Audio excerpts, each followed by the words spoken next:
Welcome to the Education Insight. Today, we have a special guest to discuss the crucial topic of education. Joining us is Dr. Ahmed Raza, an education expert and social activist. Dr. Ahmed, thank you for taking the time to be with us. Thank you. I'm delighted to be here. Education is the foundation of every society, and discussing it is truly essential. Absolutely. In your opinion, what are the biggest challenges in education today? The biggest challenge is access to education, especially in rural areas. Many children are deprived of schooling. Additionally, the lack of quality education is also a major issue. You're absolutely right.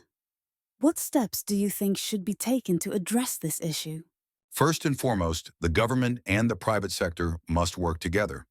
Increasing the number of schools and focusing on teacher training is crucial.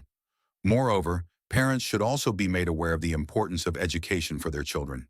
Wonderful. Thank you for your valuable insights. We hope our young audience benefits from this discussion. Thank you for joining us, Dr. Ahmed. Thank you. I'm really glad to have been a part of this conversation. So, friends, education is our collective responsibility. Let's work together to improve it. That's all for today's episode of the Education Insight. Until next time, goodbye.